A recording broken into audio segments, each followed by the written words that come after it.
वो सीट जिसने रमन सिंह की किस्मत बदल दी थी। रमन सिंह के अच्छे दिन लौट आए थे। क्या वही सीट अब पूर्व सीएम भूपेश बघेल के भी अच्छे दिन ला पाएगी?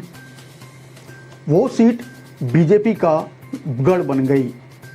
जी हाँ, राजनांदगांव, जिसे राजनीतिक एक्सपर्ट छत्तीसगढ़ बीजेपी का गांव भी कहते हैं। इस सीट पर अब छत्तीसगढ़ के पूर्व मुख्यमंत्री भूपेश बघेल लोकसभा के लिए मैदान में हैं। वैसे तो भूपेश बघेल एक बार सीएम बन चुके हैं, लेकिन इसी सीट से वो एक बार अपने अच्छे दिन की तलाश में हैं। 1998 में विधानसभा चुनाव हारने के बाद इसी सीट से लोकसभा चुनाव में मिली जीत ने रमन सिंह के अच्छे दिन वापस ला दिए थे। यह सीट कई कारणों से चर्चा में रही है। इसी सीट से बीजेपी सांसद प्रदीप गांधी ऑपरेशन दुर्योधन में संसद में सवाल पूछने के जवाब में पैसे मांगते हुए कैमरे में कैद हो गए थे। महुआ मोइत्रा की तरह उन्हें भी निष्कासित किया गया था। लेकिन इस सीट का इतिहास क्या है, मतदाताओं का लेखा जोखा क्या है, कौन कब कब यहाँ से जीता, इसे भी जानना बेहद जरूरी है। नमस्कार, मैं हूँ नवीन और इस बार बात छत्तीसगढ़ की सबसे हॉट सीट राजनांदगांव की।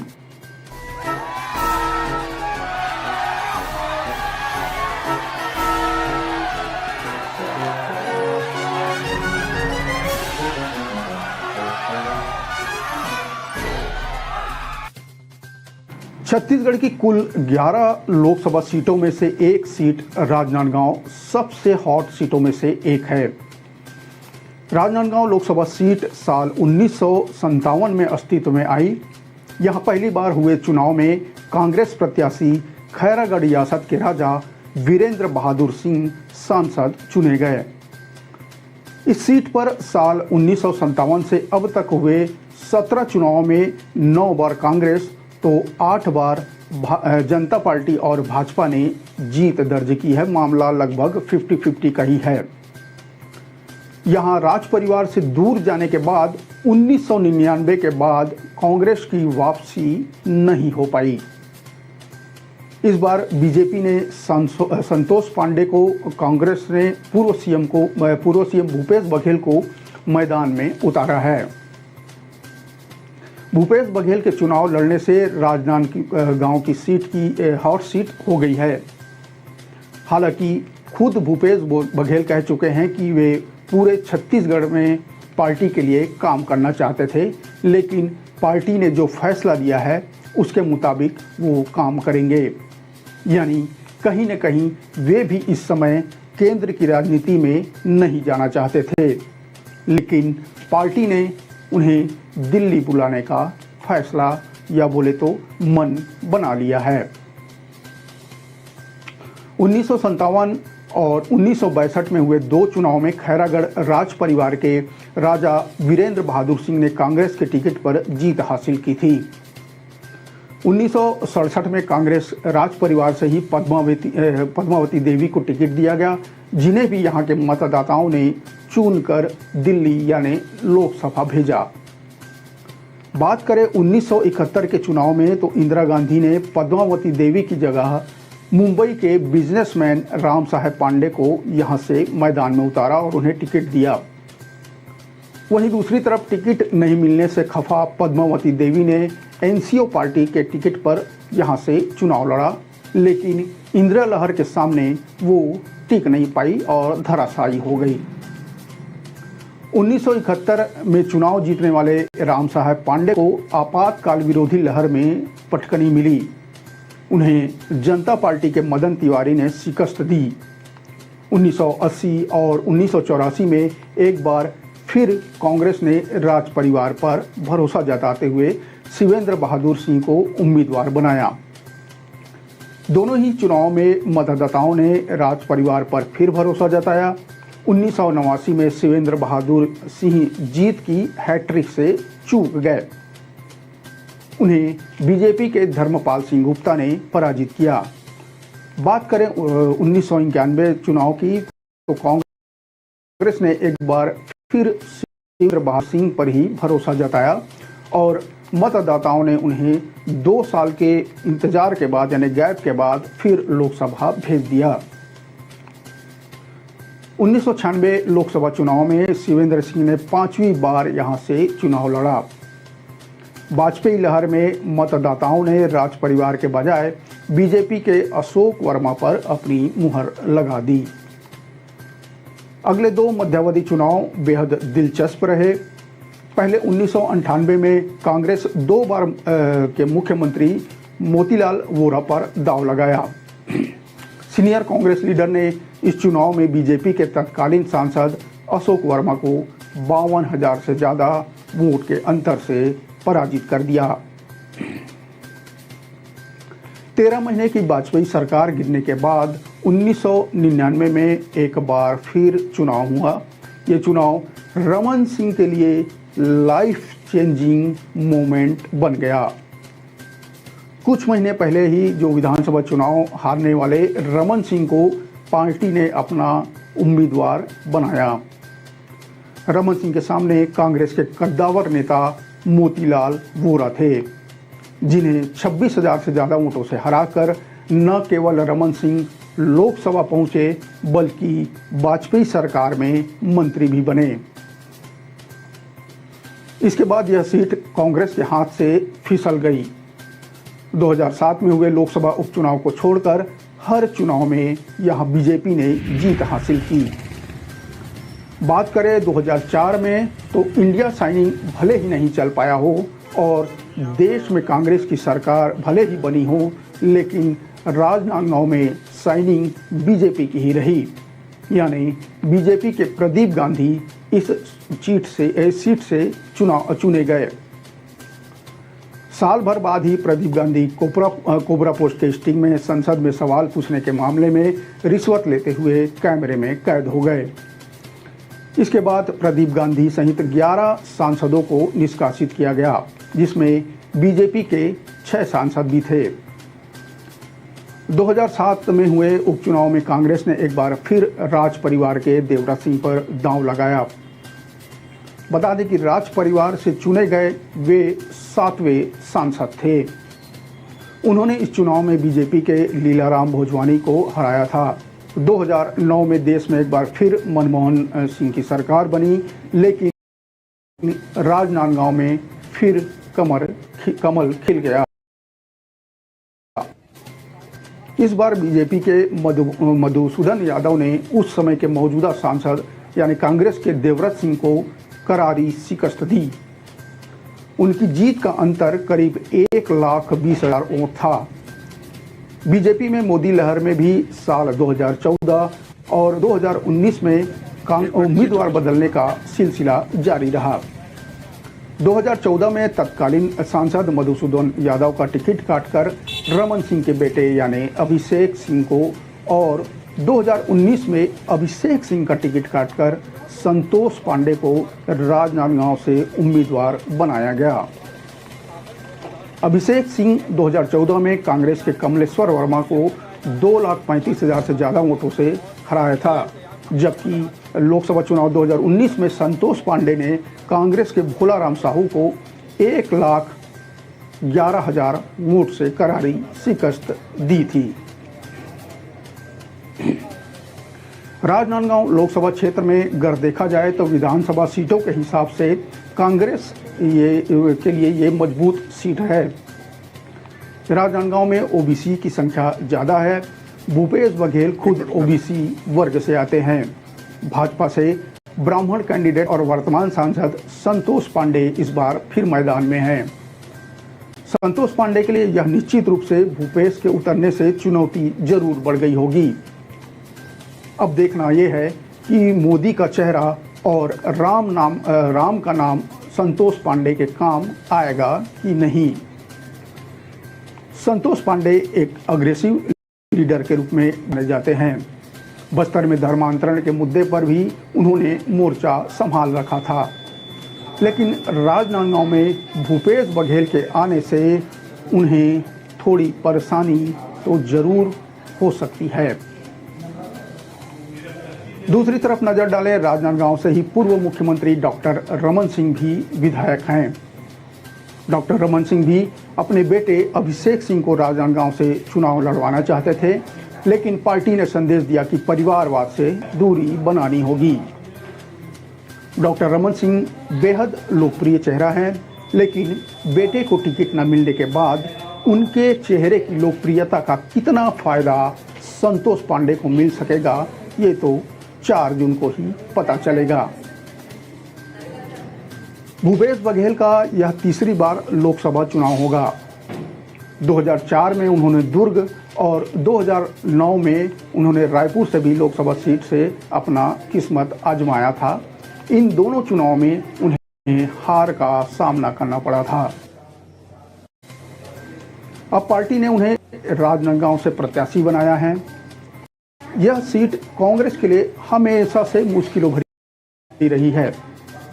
पूर्व मुख्यमंत्री मोतीलाल वोरा के बाद से यहां कांग्रेस का कोई नेता चुनाव नहीं जीत पाया। भूपेश बघेल दुर्ग जिले की पाटन सीट से वर्तमान में विधायक हैं। भाजपा ने जो विधानसभा में उनके खिलाफ दुर्ग सांसद विजय बघेल को उतारा था, लेकिन भूपेश बघेल ने विजय बघेल को मात दे दी थी।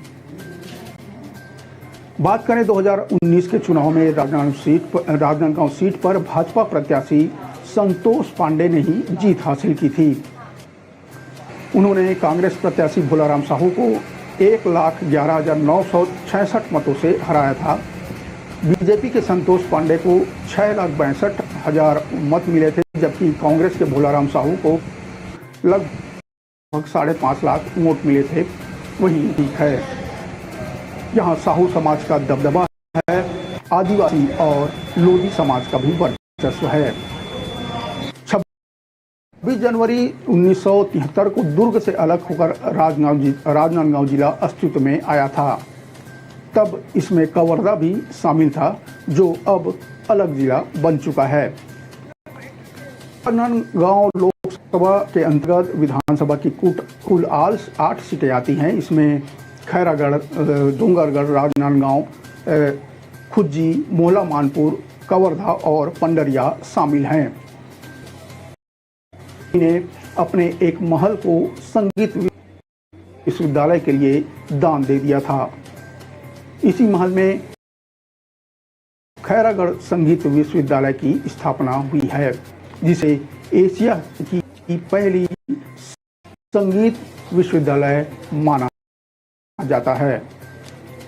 यह महल उनकी दिवंगत बेटी इंदिरा के नाम पर था। इंदिरा नाम की वजह से कुछ लोग इसे पूर्व प्रधानमंत्री इंदिरा गांधी से भी जोड़ते हैं, जबकि इस महल से उनका कोई सरोकार, कोई लेना देना नहीं था। कांग्रेस ने 9 बार और बीजेपी या जनता पार्टी 8 बार इस सीट पर जीत हासिल कर चुकी है। 1996 के बाद से अधिकांश चुनाव में बीजेपी को जीत मिलती रही है। खास बात यह है कि बीजेपी ने 1998 के बाद हर बार मौजूदा सांसद का टिकट काट दिया और किसी नए को यहां से मौका दिया। इस तरह एक भी बार उम्मीदवार रिपीट नहीं किया गया और हर बार एक नया उम्मीदवार यहां से जीतकर लोकसभा पहुंचा भी। इस लोकसभा सीट के तहत राजनांदगांव और कवर्धा 2 जिलों की 8 विधानसभा सीटें आती हैं। जो 2023 विधानसभा चुनाव में कांग्रेस ने राजनांदगांव जिले की 6 विधानसभा सीट में से 5 पर जीत हासिल की है, जबकि कवर्धा की दोनों सीटों पर बीजेपी ने कब्जा जमाया। राजनांदगांव जिले में बीजेपी के लिए एकमात्र सीट रमन सिंह ने जीती। करीब 18 लाख मतदाताओं वाले इस सीट पर सबसे ज़्यादा 4 लाख साहू समाज के वोटर हैं। इसके अलावा कुर्मी, यादव या अन्य मिलाकर करीब 10 लाख ओबीसी मतदाता राजनांदगांव लोकसभा क्षेत्र में हैं। हालांकि यहाँ के मतदाताओं ने कभी भी जातिगत आधार पर वोटिंग नहीं की है। राजनांदगांव सीट में बीजेपी की तरफ से हर बार उम्मीदवार बदलने की परंपरा रही, पर इस चुनाव में यह परंपरा भी टूट गई। बीजेपी ने पिछले बार के संतोष पांडे को ही मैदान में उतारा है, तो उधर कांग्रेस भूपेश बघेल पर दांव खेल चुकी है। अब देखना यह है कि छत्तीसगढ़ के इस हॉट सीट पर बैठने वाला बिग बॉस आखिर होगा कौन। इसके लिए हमें इंतजार करना होगा 4 जून का। आज बस इतना ही। अगले अंक में चलेंगे छत्तीसगढ़ के किसी दूसरे लोकसभा क्षेत्र की नब्ज टटोलने। मुझे दीजिए इजाजत।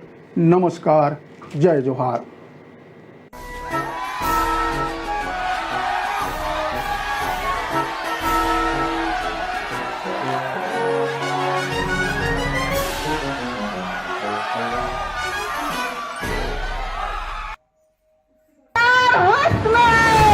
खबर के उस सब को पहलू जेखर से तय होते आप मन के दिन हमारे छत्तीसगढ़ के तीज त्योहार है, चाहे हरेली हो तीजा। प्रदेश के हर वो खबर जेखर से जुड़े हैं आप मन के भावना। जतका गौठान बना रही से वो सब पहला बारिश में ध्वस्त हो गए। न भूसा है, न पैरा है, न चारा है। हर वो खबर जेखर से जुड़े हैं आप मन के उम्मीद। में अगर काम अच्छा नहीं हो रहा है, मैं शायद पीछे रहूं, मैं उस विभाग में ना रहूं तो बेहतर काम हो। खबर के वो जम्मो सच जेखर से जुड़े हैं आप मन के एहसास। तो पहले अपने आप को, तो अपने घर को तो संभाल लो। जब किसान बैठे हैं तो उनसे मिलने की, उनसे बात करने की फुर्सत नहीं है। चुनी हुई सरकारों को हटाने के लिए षड्यंत्र रची जा रही है। खबर के आगाज ले अंजाम तक के सफर। मुझे लगता है भाजपा का नैतिक अधिकार नहीं है। जब भाजपा, राम केवल भाजपा के ही है। देखो खबर 36 आपके अपन चैनल न्यूज 36 में।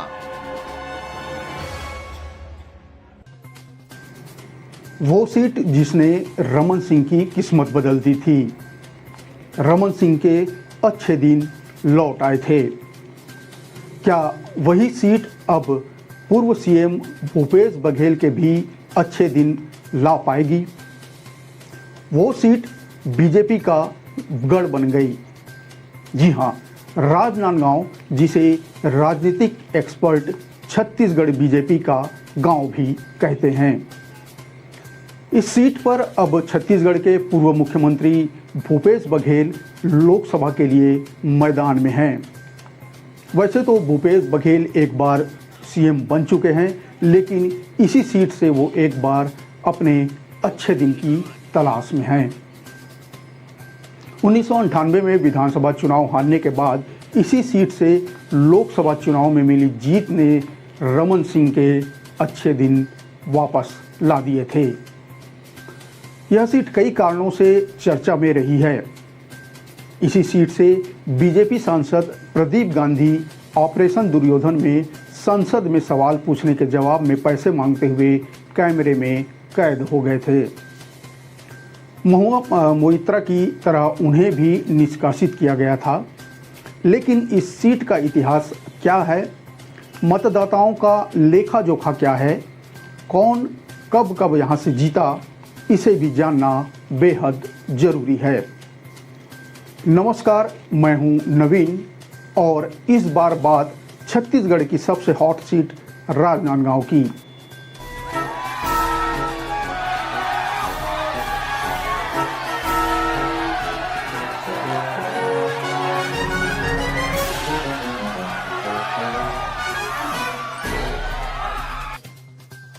छत्तीसगढ़ की कुल 11 लोकसभा सीटों में से एक सीट राजनांदगांव सबसे हॉट सीटों में से एक है। राजनांदगांव लोकसभा सीट साल 1957 में अस्तित्व में आई। यहां पहली बार हुए चुनाव में कांग्रेस प्रत्याशी खैरागढ़ रियासत के राजा वीरेंद्र बहादुर सिंह सांसद चुने गए। इस सीट पर साल 1957 से अब तक हुए 17 चुनावों में 9 बार कांग्रेस तो 8 बार जनता पार्टी और भाजपा ने जीत दर्ज की है। मामला लगभग 50-50 का ही है। यहाँ राज परिवार से दूर जाने के बाद 1999 के बाद कांग्रेस की वापसी नहीं हो पाई। इस बार बीजेपी ने संतोष पांडे को, कांग्रेस ने पूर्व सीएम भूपेश बघेल को मैदान में उतारा है। भूपेश बघेल के चुनाव लड़ने से राजनांदगांव की सीट की हॉट सीट हो गई है। हालांकि खुद भूपेश बघेल कह चुके हैं कि वे पूरे छत्तीसगढ़ में पार्टी के लिए काम करना चाहते थे, लेकिन पार्टी ने जो फैसला दिया है उसके मुताबिक वो काम करेंगे। यानी कहीं न कहीं वे भी इस समय केंद्र की राजनीति में नहीं जाना चाहते थे, लेकिन पार्टी ने उन्हें दिल्ली बुलाने का फैसला या बोले तो मन बना लिया है। 1957 और 1962 में हुए 2 चुनाव में खैरागढ़ राज परिवार के राजा वीरेंद्र बहादुर सिंह ने कांग्रेस के टिकट पर जीत हासिल की थी।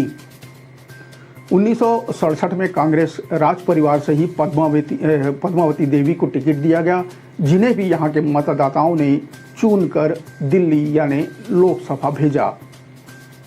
बात करें 1971 के चुनाव में तो इंदिरा गांधी ने पद्मावती देवी की जगह मुंबई के बिजनेसमैन राम साहेब पांडे को यहां से मैदान में उतारा और उन्हें टिकट दिया।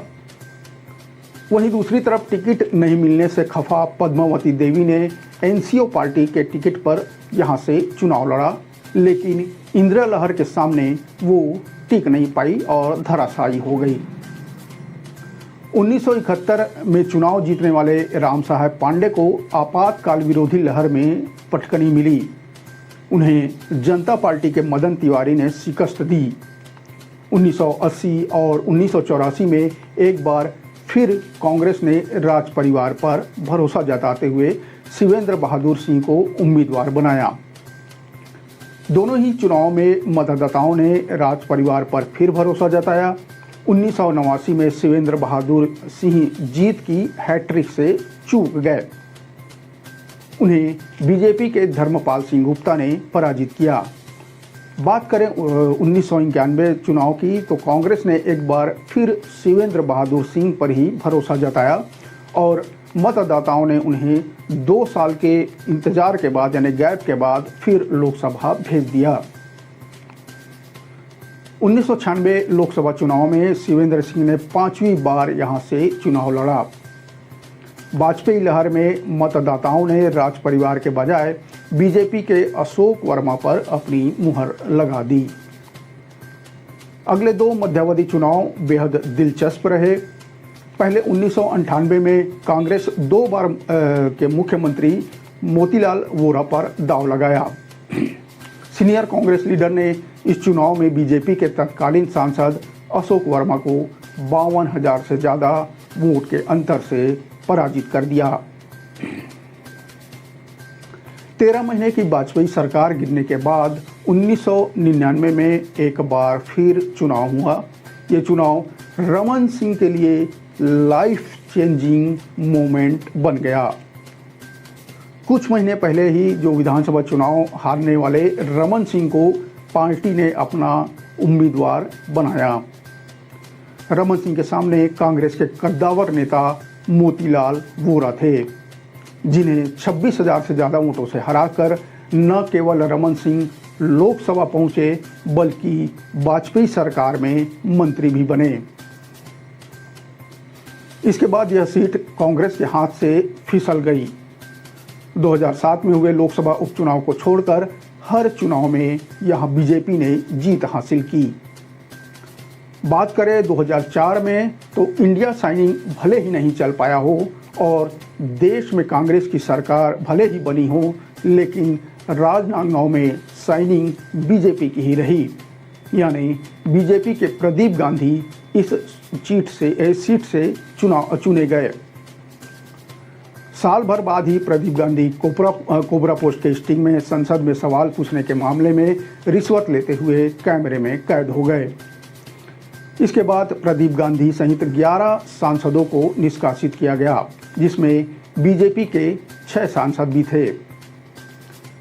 2007 में हुए उपचुनाव में कांग्रेस ने एक बार फिर राज परिवार के देवराज सिंह पर दांव लगाया, बता दें कि राज परिवार से चुने गए वे 7वें सांसद थे। उन्होंने इस चुनाव में बीजेपी के लीलाराम भोजवानी को हराया था। 2009 में देश में एक बार फिर मनमोहन सिंह की सरकार बनी, लेकिन राजनांदगांव में फिर कमल खिल गया। इस बार बीजेपी के मधुसूदन यादव ने उस समय के मौजूदा सांसद यानी कांग्रेस के देवव्रत सिंह को करारी शिकस्त दी। उनकी जीत का अंतर करीब 1,20,000 वोट था। बीजेपी में मोदी लहर में भी साल 2014 और 2019 में उम्मीदवार बदलने का सिलसिला जारी रहा।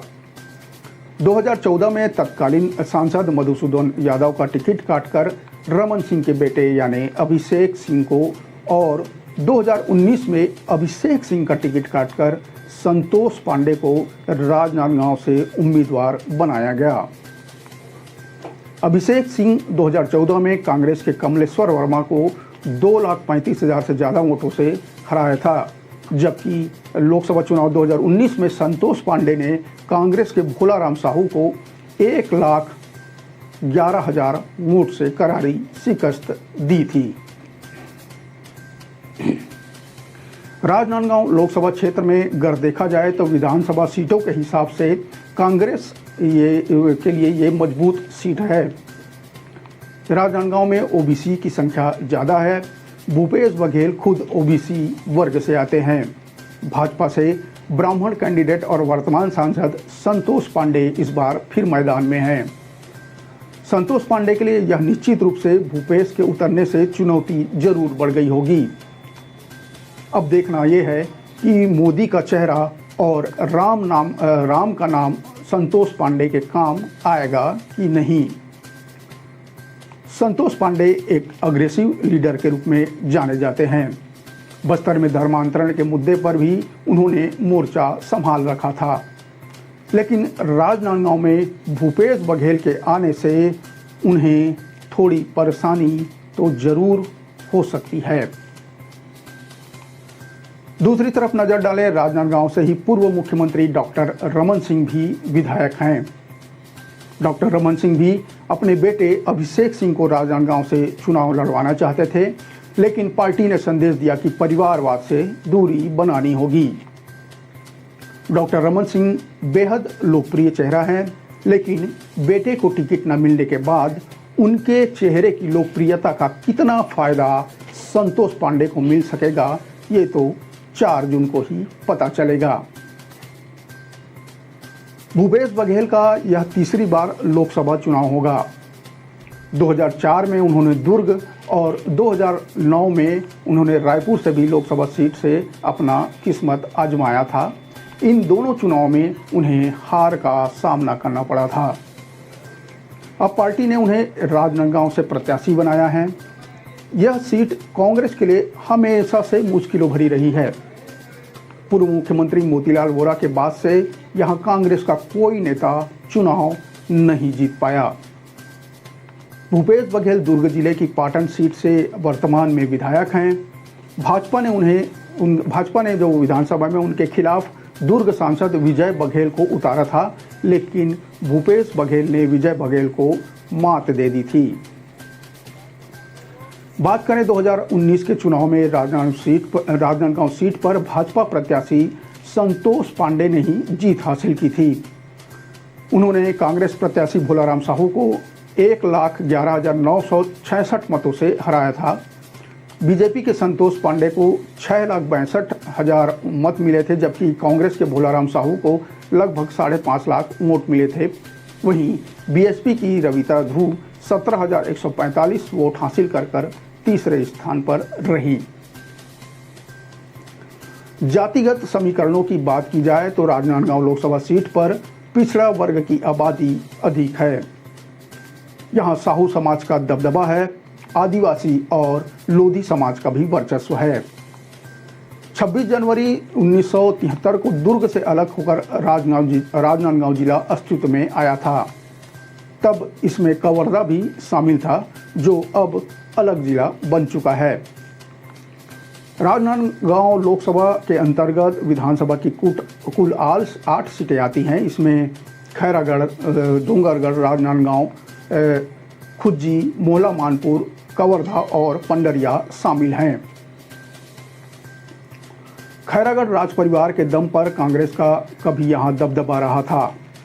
यहाँ से सांसद रही पद्मावती देवी ने अपने एक महल को संगीत विश्वविद्यालय के लिए दान दे दिया था। इसी महल में खैरागढ़ संगीत विश्वविद्यालय की स्थापना हुई है, जिसे एशिया की पहली संगीत विश्वविद्यालय माना जाता है। यह महल उनकी दिवंगत बेटी इंदिरा के नाम पर था। इंदिरा नाम की वजह से कुछ लोग इसे पूर्व प्रधानमंत्री इंदिरा गांधी से भी जोड़ते हैं, जबकि इस महल से उनका कोई सरोकार, कोई लेना देना नहीं था। कांग्रेस ने 9 बार और बीजेपी या जनता पार्टी 8 बार इस सीट पर जीत हासिल कर चुकी है।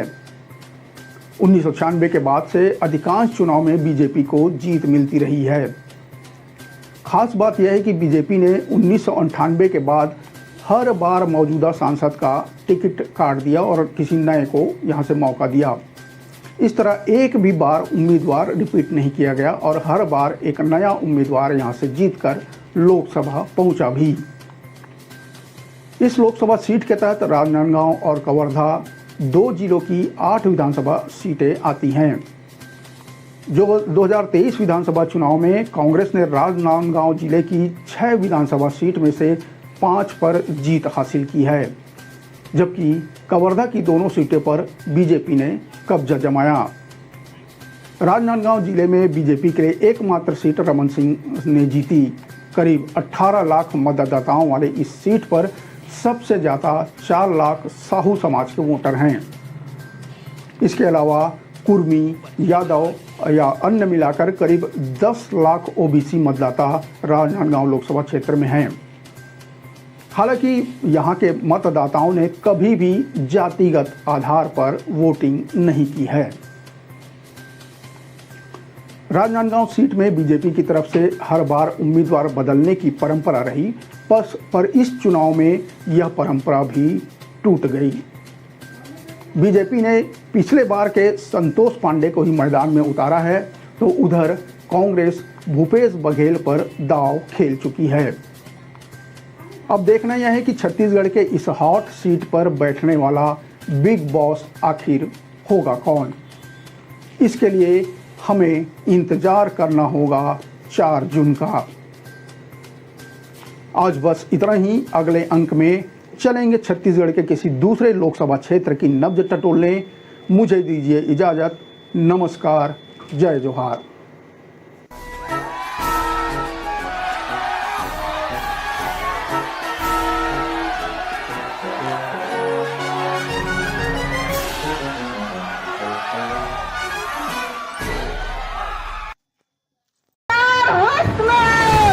खबर के उस सबको पहलू जेखर से तय उठे आप मन के दिन हमारे छत्तीसगढ़ के तीज त्योहार है, चाहे हरेली हो, तीजा। प्रदेश के हर वो खबर जेखर से जुड़े हैं आप मन के भावना।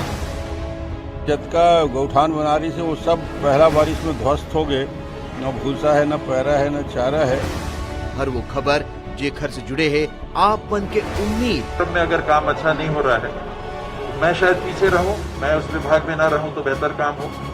खबर के वो जम्मो सच जेखर से जुड़े हैं आप मन के एहसास। तो पहले अपने आप को तो, अपने घर को तो संभाल लो। जब किसान बैठे हैं तो उनसे मिलने की, उनसे बात करने की फुर्सत नहीं है। चुनी हुई सरकारों को हटाने के लिए षड्यंत्र रची जा रही है। खबर के आगाज ले अंजाम तक के सफर। मुझे लगता है भाजपा का नैतिक अधिकार नहीं है। क्या भाजपा राम केवल भाजपा के ही है? देखो खबर 36 आपके अपन चैनल न्यूज 36 में। वो सीट जिसने रमन सिंह की किस्मत बदल दी थी। रमन सिंह के अच्छे दिन लौट आए थे। क्या वही सीट अब पूर्व सीएम भूपेश बघेल के भी अच्छे दिन ला पाएगी? वो सीट बीजेपी का गढ़ बन गई। जी हाँ, राजनांदगांव, जिसे राजनीतिक एक्सपर्ट छत्तीसगढ़ बीजेपी का गांव भी कहते हैं। इस सीट पर अब छत्तीसगढ़ के पूर्व मुख्यमंत्री भूपेश बघेल लोकसभा के लिए मैदान में हैं। वैसे तो भूपेश बघेल एक बार सीएम बन चुके हैं, लेकिन इसी सीट से वो एक बार अपने अच्छे दिन की तलाश में हैं। 1998 में विधानसभा चुनाव हारने के बाद इसी सीट से लोकसभा चुनाव में मिली जीत ने रमन सिंह के अच्छे दिन वापस ला दिए थे। यह सीट कई कारणों से चर्चा में रही है।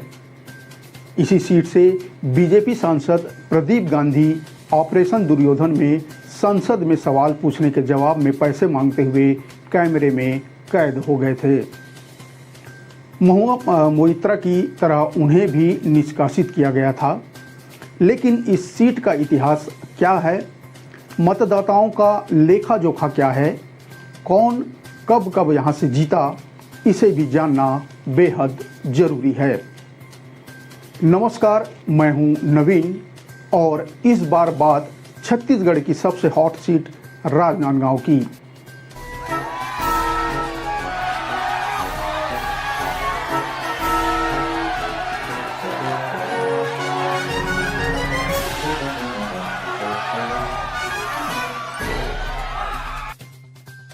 छत्तीसगढ़ की कुल 11 लोकसभा सीटों में से एक सीट राजनांदगांव सबसे हॉट सीटों में से एक है। राजनांदगांव लोकसभा सीट साल 1957 में अस्तित्व में आई। यहां पहली बार हुए चुनाव में कांग्रेस प्रत्याशी खैरागढ़ रियासत के राजा वीरेंद्र बहादुर सिंह सांसद चुने गए। इस सीट पर साल 1957 से अब तक हुए 17 चुनावों में 9 बार कांग्रेस तो 8 बार जनता पार्टी और भाजपा ने जीत दर्ज की है। मामला लगभग 50-50 का ही है। यहां राज परिवार से दूर जाने के बाद 1999 के बाद कांग्रेस की वापसी नहीं हो पाई। इस बार बीजेपी ने संतोष पांडे को, कांग्रेस ने पूर्व सीएम भूपेश बघेल को मैदान में उतारा है। भूपेश बघेल के चुनाव लड़ने से राजनांदगांव की सीट की हॉट सीट हो गई है। हालांकि खुद भूपेश बघेल कह चुके हैं कि वे पूरे छत्तीसगढ़ में पार्टी के लिए काम करना चाहते थे, लेकिन पार्टी ने जो फैसला दिया है उसके मुताबिक वो काम करेंगे। यानी कहीं न कहीं वे भी इस समय केंद्र की राजनीति में नहीं जाना चाहते थे, लेकिन पार्टी ने उन्हें दिल्ली बुलाने का फैसला या बोले तो मन बना लिया है। 1957 और 1962 में हुए 2 चुनाव में खैरागढ़ राज परिवार के राजा वीरेंद्र बहादुर सिंह ने कांग्रेस के टिकट पर जीत हासिल की थी।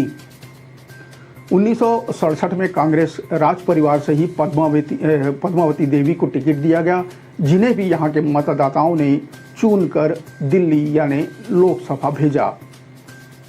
बात करें 1971 के चुनाव में तो इंदिरा गांधी ने पद्मावती देवी की जगह मुंबई के बिजनेसमैन राम साहेब पांडे को यहां से मैदान में उतारा और उन्हें टिकट दिया।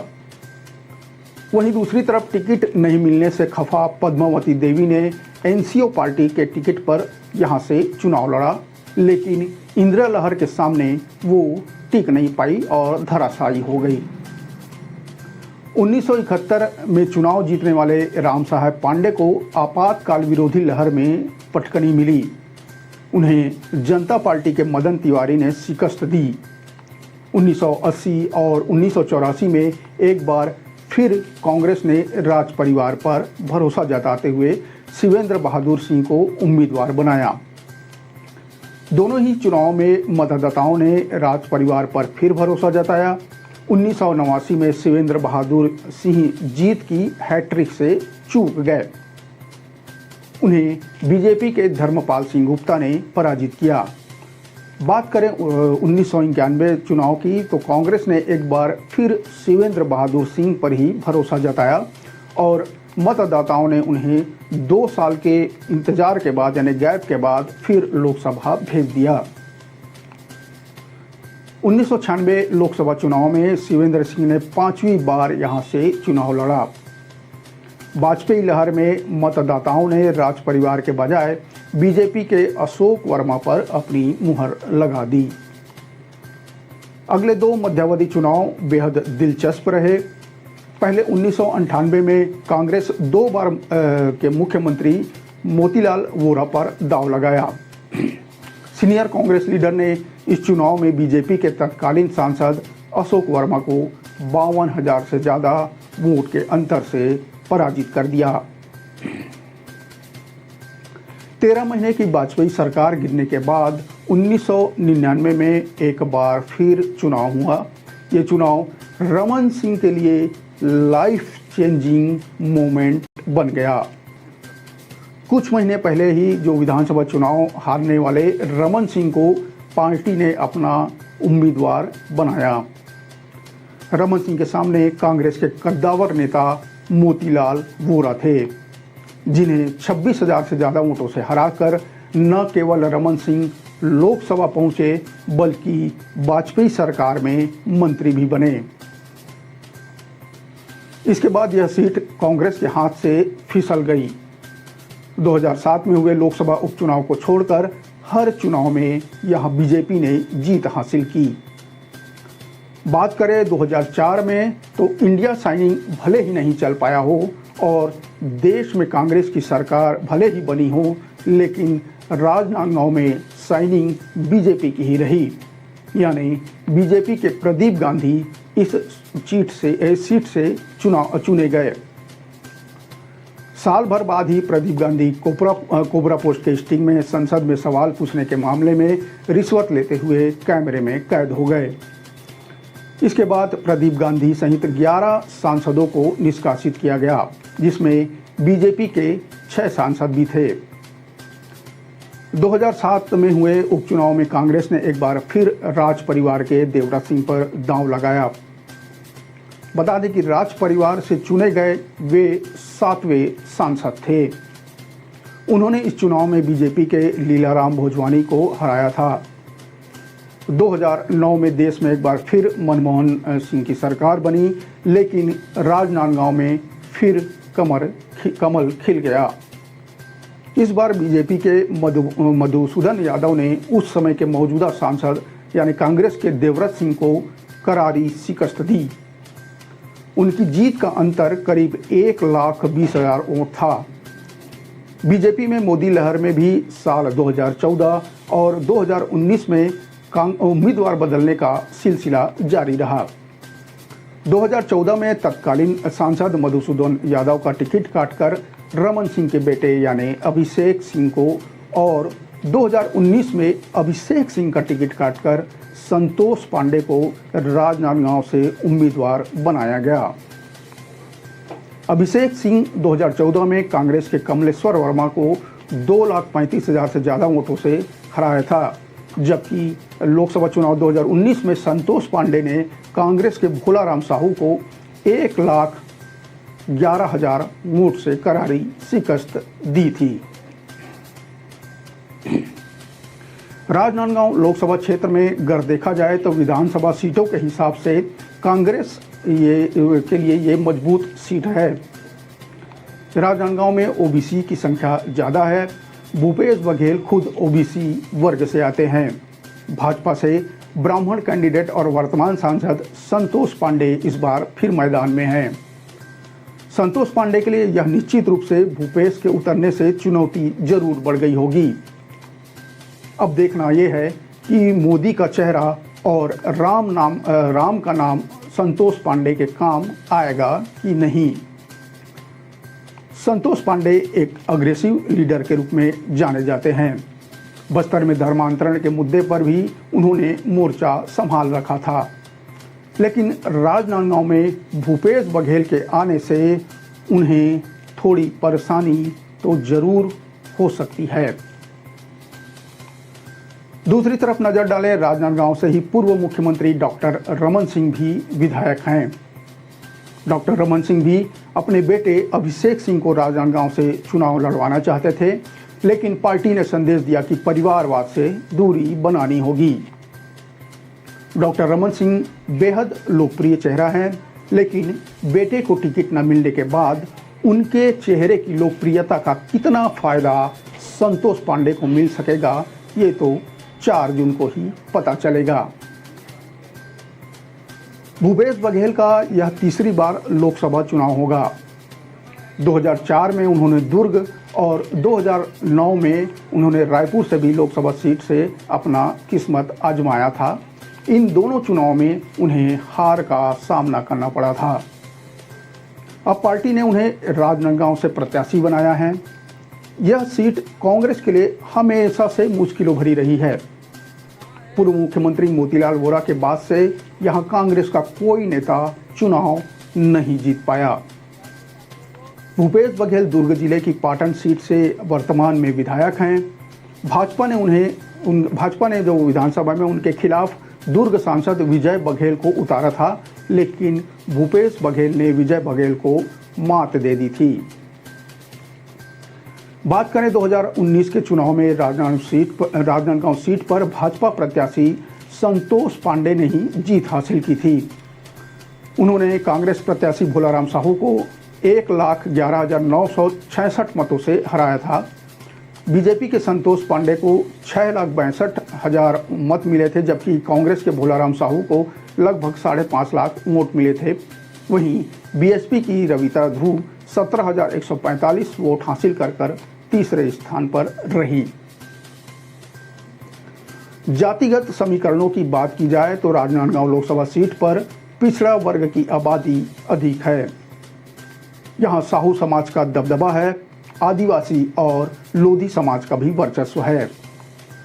26 जनवरी 1973 को दुर्ग से अलग होकर राजनांदगांव जिला अस्तित्व में आया था। तब इसमें कवर्धा भी शामिल था, जो अब अलग जिला बन चुका है। राजनांदगांव लोकसभा के अंतर्गत विधानसभा की कुल 8 सीटें आती हैं। इसमें खैरागढ़, डोंगरगढ़, राजनांदगांव, खुज्जी, मोहला मानपुर, कवर्धा और पंडरिया शामिल हैं। खैरागढ़ राज परिवार के दम पर कांग्रेस का कभी यहाँ दबदबा रहा था। यहाँ से सांसद रही पद्मावती देवी ने अपने एक महल को संगीत विश्वविद्यालय के लिए दान दे दिया था। इसी महल में खैरागढ़ संगीत विश्वविद्यालय की स्थापना हुई है, जिसे एशिया की पहली संगीत विश्वविद्यालय माना जाता है। यह महल उनकी दिवंगत बेटी इंदिरा के नाम पर था। इंदिरा नाम की वजह से कुछ लोग इसे पूर्व प्रधानमंत्री इंदिरा गांधी से भी जोड़ते हैं, जबकि इस महल से उनका कोई सरोकार, कोई लेना देना नहीं था। कांग्रेस ने 9 बार और बीजेपी या जनता पार्टी 8 बार इस सीट पर जीत हासिल कर चुकी है। 1996 के बाद से अधिकांश चुनाव में बीजेपी को जीत मिलती रही है। खास बात यह है कि बीजेपी ने 1998 के बाद हर बार मौजूदा सांसद का टिकट काट दिया और किसी नए को यहां से मौका दिया। इस तरह एक भी बार उम्मीदवार रिपीट नहीं किया गया और हर बार एक नया उम्मीदवार यहां से जीतकर लोकसभा पहुंचा भी। इस लोकसभा सीट के तहत राजनांदगांव और कवर्धा 2 जिलों की 8 विधानसभा सीटें आती हैं। जो 2023 विधानसभा चुनाव में कांग्रेस ने राजनांदगांव जिले की 6 विधानसभा सीट में से 5 पर जीत हासिल की है, जबकि कवर्धा की दोनों सीटों पर बीजेपी ने कब्जा जमाया। राजनांदगांव जिले में बीजेपी के लिए एकमात्र सीट रमन सिंह ने जीती। करीब 18 लाख मतदाताओं वाले इस सीट पर सबसे ज़्यादा 4 लाख साहू समाज के वोटर हैं। इसके अलावा कुर्मी, यादव या अन्य मिलाकर करीब 10 लाख ओबीसी मतदाता राजनांदगांव लोकसभा क्षेत्र में हैं। हालांकि यहाँ के मतदाताओं ने कभी भी जातिगत आधार पर वोटिंग नहीं की है। राजनांदगांव सीट में बीजेपी की तरफ से हर बार उम्मीदवार बदलने की परंपरा रही, पर इस चुनाव में यह परंपरा भी टूट गई। बीजेपी ने पिछले बार के संतोष पांडे को ही मैदान में उतारा है, तो उधर कांग्रेस भूपेश बघेल पर दांव खेल चुकी है। अब देखना यह है कि छत्तीसगढ़ के इस हॉट सीट पर बैठने वाला बिग बॉस आखिर होगा कौन। इसके लिए हमें इंतजार करना होगा 4 जून का। आज बस इतना ही। अगले अंक में चलेंगे छत्तीसगढ़ के किसी दूसरे लोकसभा क्षेत्र की नब्ज टटोलने। मुझे दीजिए इजाजत। नमस्कार, जय जोहार।